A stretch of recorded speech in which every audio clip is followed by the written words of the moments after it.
Hello everyone and welcome to the video how to choose the right club with me, Golf Clash Tommy. We're going to go over the importance in how much it is to pick the right club for a regular tour game or a regular tournament game in the game of Golf Clash.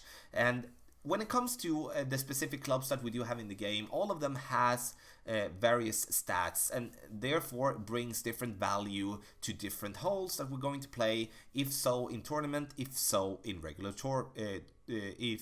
tournament play.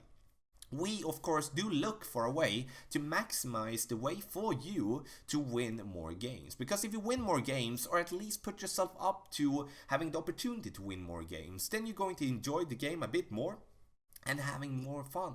And I'm going to go over my structure when I pick a club for a specific hole and why that will help me and why that makes me enjoy the game even more. So first and foremost, I'm going to go over the hole that we're going to play here in this guide and tutorial for how to choose the right club, and that is going to be a course of the Southern Pine. And so stay tuned and let's go.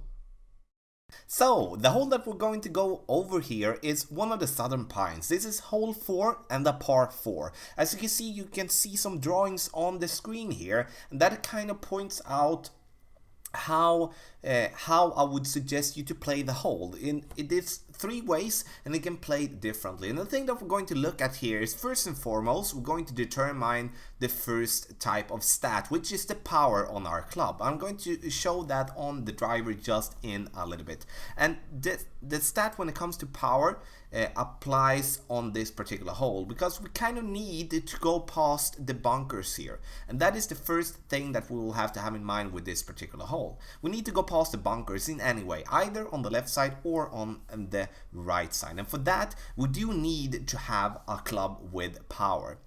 And how to think like, okay, I might going to have tailwind, then I'm going to clear the bunker with whatever driver I'm having. Yeah, but it's always to find that driver in this particular way when we need power, that we can clear the bunkers no matter what type of wind we have. So even with a headwind or crosswind or tailwind, we're able to go past the bunker. Therefore, we do need a driver with a good amount of power. For the second shot, you will see here a green that is very tiny, and that green does not allow you to just stay on the green with whatever club you do have.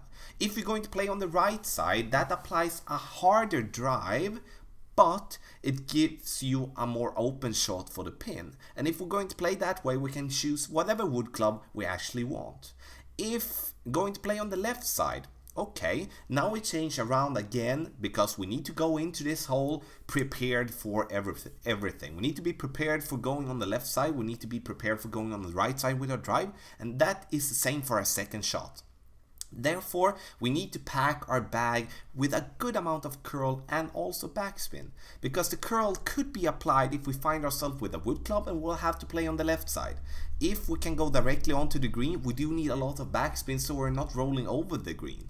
And on the right side, again, as I said, we can play with whatever club that we actually have in our bag, like when it comes to our wood club. So that is So here we are with our drivers that we do have in our bag. As you can see, we do have all the drivers unlocked, and that is of course a very happy and a positive situation for us. Then we can kind of pinpoint the one that we actually do want to have, even though we are not having any of the clubs level up to max. And of course that will be different depending on the clubs that you do have unlocked, but we are not going to focus on the clubs itself, we're going to focus on the stats. So as you remember, I said we do need power for that particular drive. We do not need that much else actually, to be honest, but it is important to have power. Then we're going to check, like, we do have the rock selected today. We do have 221 yards with the rock. The rock has some very good accuracy, also applies with a good ball guideline. But in the end, we're going to take a look at the extra mile here. We've compared the driver, as you will be able to see here. We do have some more power with extra mile, or like almost, like not almost 15, but like we do have 13 yards more in power. We do have a lower accuracy, we do have a lower ball guide, but we do have some more topspin. And power and topspin together will make our ball travel a lot further than the rock that we are having today. And therefore the extra mile is definitely the club that is the better of the ones when it comes to the rock and the extra mile. And again, we're focused on the power here, the stat. Then we will have to work with a little bit lower accuracy, a little bit lower when it comes to curl, backspin and ball guideline, because the power is so important to be able to reach far. And sure, if we find ourselves in the rough or something, but then we need to kind of counter with that okay, we have reached that far, so we should be able to reach for the with the rough iron if we put ourselves in the rough. But we're going to take, again, when it comes to the extra mile, we're going to pick the extra mile. We're going to take a look at the quarterback here. The quarterback works basically the same. A good ball guideline, accuracy, lower power. I mean that the quarterback works as same as the rock, which means that extra mile for us is still going to be the better one. The quarterback might look better with the stats with like higher bars and stuff like that, but in the end we do need power, we do need topspin, so we take away the quarterback and we still give ourselves the extra mile. Sure, the Thor's hammer and the Apocalypse, if we do have those ones leveled up in a good way, like for example the Thor's hammer could be applied here. As you can see, we do have some good power, we do have some good topspin, and also give us a little bit more accuracy. So in the best of the situations here, we're actually going to use the Thor's hammer. The curl, we don't need the curl, but we do also have a better ball guideline. So get like first the power, which is almost as close, like only 2 yards, and that makes no difference in general. Topspin 67 is better than 50. We do not have the curl, but again, we don't need the curl. We do have a better ball guideline. So we got like a bonus and a bonus and a bonus compared to the extra mile that we've chosen. So we choose the Thor's hammer. And that is the club that I'm going to choose to play with my drive. So you're going to be able to see me play the drive here with one of the clubs that we do have in our bag, and that is going to be the extra mile. And the reason I'm going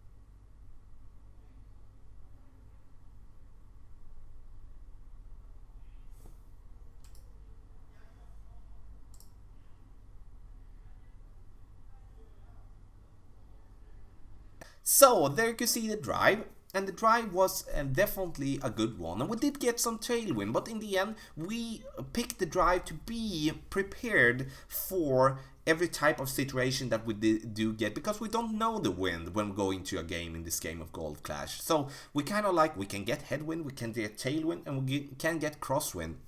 And something in between, of course. But we did get tailwind, and then of course you can think like, okay, we could play with whatever drive. But in the end, we choose the drive that is most suitable for us, no matter what type of wind we're going to have. So that put ourselves for the second shot. And now we did reach really far here, which mean that we're going to play with our long iron here. And the long iron, again, if we go back a little bit and remember from the beginning, we do need to have a club that can get us to stop directly onto the green. And therefore, we're going to look for a long iron with a lot of backspin. Before we take a look at the long irons, we're going to just take in brief, just a little bit about the wood club. So if we would be going a bit shorter, for example, we would be having headwind, then we wouldn't be reaching that far. That means that we will have to have a wood club with backspin and also some curl, because then we need to kind of curl it max, and then we need to use the backspin to get the ball to stop and to roll up to the green nicely. And therefore, we do have picked the sniper here. The sniper is in general the best club in the game and applies in many situations, but especially here with the backspin combined with the curl makes this club a killer for that second shot if we're going to curl it towards the green. Sure, we do have the Guardian in a good way, which has a good amount of backspin, but as you can see, we only have 48 in curl. And the difference when it comes to power and topspin doesn't matter, and the ball guide nah, doesn't really matter that much either. So we're going to focus on the backspin, we're going to focus on the curl, and 73 in backspin combined with 85 in curl will definitely make the sniper a winner. So we are going to go and take a look here at the long irons, and as I said, we're going to need backspin. We do basically have 3 long irons that we're picking in between. And those long irons are the most used in the game itself. That is the Backbone, the Goliath, and the Saturn. All of them has some different stats that is very good to have in mind when you're going to choose between the long irons that you have. If you're going to have backspin, as we're looking for here, the Saturn is definitely the best club. You can see here with the backspin, you also have a good ball guideline to work with, but especially the backspin, because now we are just going to go for the green. But of course, if we are accurate enough, we're going to definitely give ourselves a shot towards the pin for that eagle from distance. So the Saturn is the one that we're choosing, but we're going to take a look for the Goliath here. The Goliath, as you can see, has 11 yards more in power, doesn't have that good accuracy, do have a lot of topspin, and not that much backspin either. So Goliath is a long iron to choose if we do need distance, and we don't have to really care about if we're going to have to stop short, or we will have to hit just a specific spot on the green to make it stay there. So therefore the Goliath is not the best club here, but on many other holes the Goliath is definitely the better club to use, especially with the power. But again, we're focusing on the backspin. We do have the Backbone in the end, and the Backbone has a good amount of backspin. It has 67, but it do lack a little bit of backspin in my opinion. It also, if we can go to that extent, we kind of need to and want to have a little bit of curl as well. The accuracy with the Backbone is really good. That gives us an opportunity to choose and also adjust for it in an easy way. But now we're going to take a look at the second shot here, as that we're doing with the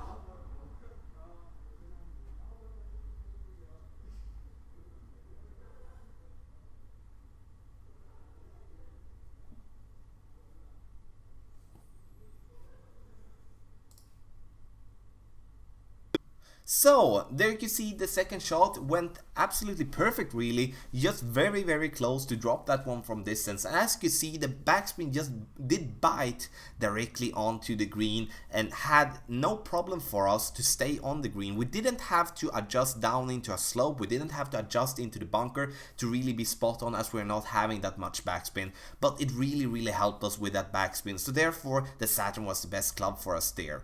Then we do have the other clubs, like we're going to brief through those as well, because it's very important to talk about those as well, because sometimes you kind of forget to change the short iron or the wedge or the rough iron or the sandwich, and then you find yourself in the rough and you have no clue how to adjust for it because you're going to be in a bad position.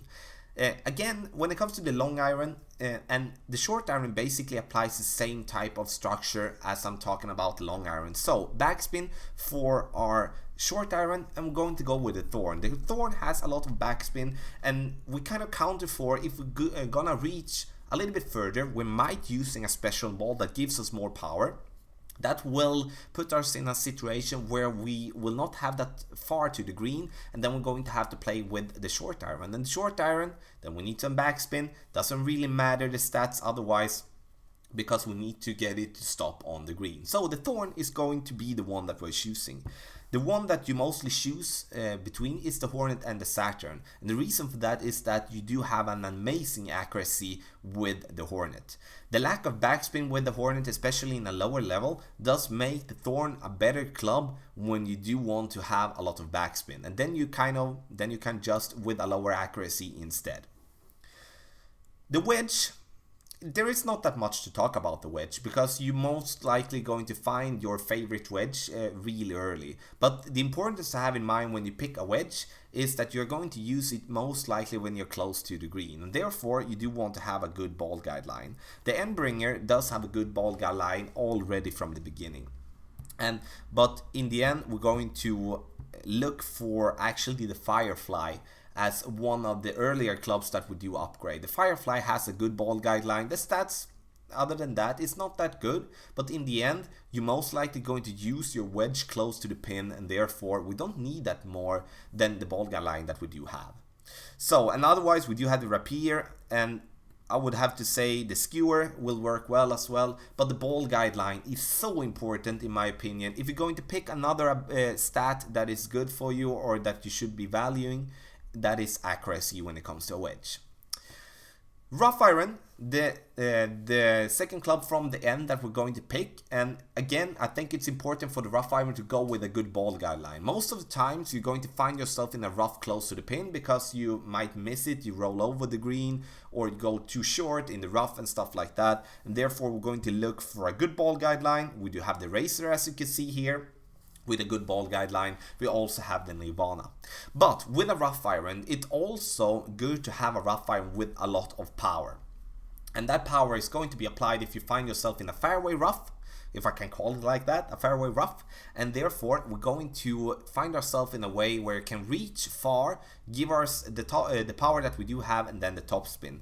The best Rough Iron in the game is the Nirvana. Otherwise, we're going to of course look for the same type of stats in other clubs, that with a good ball guideline, with a good power, and to be able to reach far if we need to, or be very accurate when we're close to the green. Last but not least, we're going to go over the sandwich here. And the sandwich, there's just one thing to think about. Do you think that the likeliness is bigger to put yourself in a fairway bunker or in a green bunker? If you put yourself in a green bunker, then you should be choosing ball guideline and accuracy as your first two stats. The first one is ball guide, then we do have the Malibu, absolutely spot on with the ball guide, but doesn't matter which club you have, but you're going to choose ball guide. Spitfire comes handy if you're going to play from distance, like in a fairway bunker. And then you're going to want to have some power and some distance. So everyone, thanks a lot for watching this video. It is very important to pick the right clubs for your bag when it comes to playing the games in Golf Flash. If it's tour play, if it's tournament, doesn't really matter. But take that time. If you do not have that time, ask someone that takes the time and help you out, because it's so much more fun if we win more games. And I promise you that you're going to win more games if you really think about the clubs that you're choosing. Thanks a lot for watching this video.